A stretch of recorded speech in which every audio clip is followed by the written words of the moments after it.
Now to the first part of an exclusive series into Kiwis battling to do the right thing in a forgotten trouble spot, Afghanistan. Let's bring in Simon Mersett. Kia ora, Simon, what have you uncovered? Well, Melissa, this story deals with human rights abuses, and a warning, it does contain disturbing images. We're looking at Afghanistan's ruling Taliban, who've just marked 3 years in power. Now, you'll recall New Zealand's military supported the previous government. 10 of our soldiers died on duty there. Willie Apiata earned his Victoria Cross there. Since the Taliban takeover, other Kiwis remain in the thick of it. Now, later in this series, we'll meet a woman who runs a business in Kabul and says we should trade with the Taliban. But we start with another Kiwi, the UN's watchdog for human rights in Afghanistan. In 2021, coalition forces left, and many Afghans were desperate to join them. Since then, millions have fled. Those remaining face poverty, and the United Nations says their human rights have gone from bad to worse. There have been no improvements that we are aware of, and there has been a significant deterioration. I urge you to keep Afghanistan high on the international agenda. Richard Bennett is a New Zealander who monitors human rights for the UN.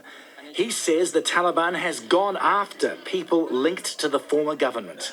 Many enforced disappearances, arbitrary detention, extrajudicial killings, torture. We're told this disturbing scene of one man holding another underwater is an example of Taliban mistreatment. It's in a video made by Kiwi-based filmmaker Phil Stebbing. I get these videos sent to me and I'm really shocked and don't really know how best to show them. He understands the men on the ground are former officials. One is being stomped on. Others are put on show, derided and shamed in public. And in one case, we see bodies in a field after shots are fired. Phil Stebbing's film features this man, with his face blurred here. He also worked under the previous government.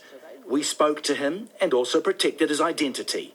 He says it all started when the Taliban seized his assets. We lost the home, we lost the cars, we lost the jobs, we lost every wealth. He spent 2 years in hiding, constantly on the move, often in disguise. Every time I'm not sure whether I will be arrested, whether I will be killed by the Taliban. He didn't want to endanger his family, so kept away from them.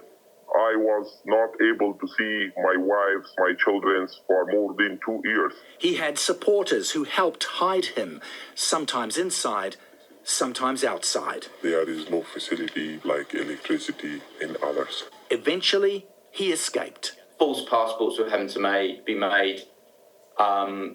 People on the inside at airports helped him. People got him through checkpoints, all that stuff. But his family has been left behind. Simon, this is a very sad story. I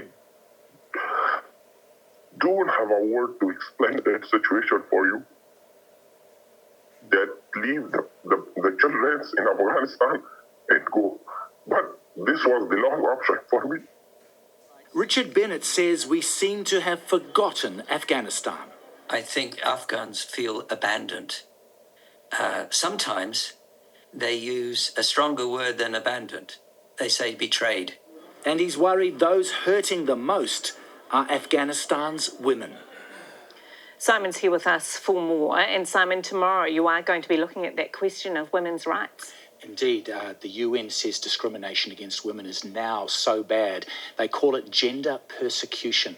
I'll be talking to one woman in Afghanistan who says she did protest and suffered for it.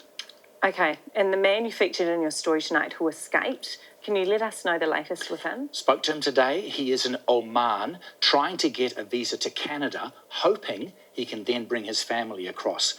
His family's still in Afghanistan, though. He says his father and brother are in jail and other relatives are in hiding. So that seems an incredibly daunting mission he's taking on. And Melissa, just a word on Afghans here. Immigration New Zealand says around 2,200 Afghans have come here since the Taliban took over in 2021. That's made up of Afghan refugees, but also a larger group who came here on a special visa because of the work they did with our defence forces, principally as interpreters. Tēnei te mihi atu, your next story tomorrow night. Thanks very much, Simon.